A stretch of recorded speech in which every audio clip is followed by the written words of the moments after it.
पाकिस्तान अक्सर भारत के मित्र देश इजराइल के खिलाफ जहर उगलता रहता है और अपने परमाणु बमों के लिए इजराइल को सबसे बड़ा खतरा मानता है और इसीलिए उसने इजराइल के खिलाफ अरब इस्लामिक टास्क फोर्स गठित करने की मांग की है और कतर के साथ खुलकर खड़ा होने का ऐलान भी किया है। यानी पाकिस्तान साफ कर चुका है, अगर कतर में हो रही दोहा समिट में इजराइल को कतर पर हमले के बाद जवाब देने की योजना बनाई जाती है तो पाकिस्तान भी इसका रणनीतिक समर्थन करेगा।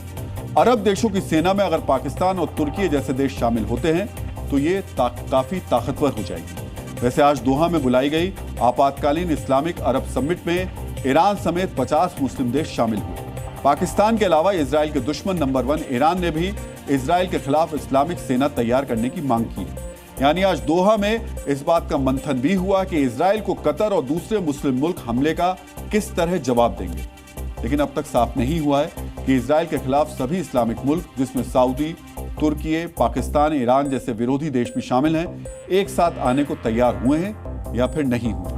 हालांकि अभी इस्लामिक देशों की संयुक्त सेना का विचार सामने आया है, इस पर कोई फैसला नहीं हुआ है, लेकिन आपके दिमाग में ये बात जरूर आ रही होगी, अगर ये इस्लामिक अरब नेटो तैयार हो गया तो क्या ये अमेरिका की अगुवाई वाले नेटो से भी ताकतवर हो जाएगा?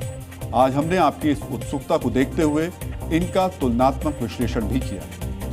अगर दोहा में जुटे इस्लामिक देशों का नेटो गठबंधन तैयार हो जाता है तो इनकी सम्मिलित आर्मी में जवानों की संख्या लगभग 50 लाख हो जाएगी, जबकि अमेरिका की अगुवाई वाले नेटो देशों की आर्मी 35 लाख की है। यानी सैनिकों की संख्या में इस्लामिक नेटो बाजी मारेगा। इस्लामिक देशों के पास टैंकों की संख्या 13,600 है, जबकि नेटो देशों के पास 11,495 है। यानी यहां पर भी जो मुस्लिम आर्मी है वो बाजी मार लेगी।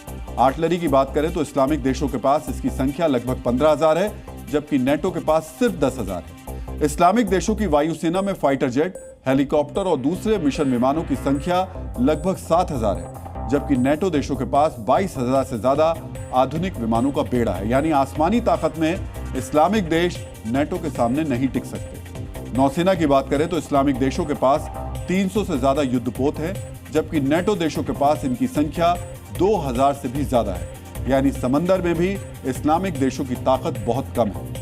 इस्लामिक देशों के पास एक भी एयरक्राफ्ट कैरियर नहीं है, जबकि नेटो देशों के पास इनकी संख्या 10 से ज्यादा है। इस्लामिक देशों का रक्षा बजट 300 अरब डॉलर है, जबकि नेटो देशों का रक्षा बजट लगभग 1,500 अरब डॉलर है।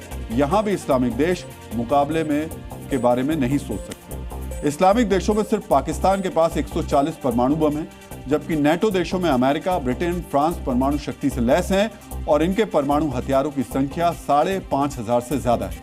यहां भी इस्लामिक देश कहीं नहीं टिक सकते।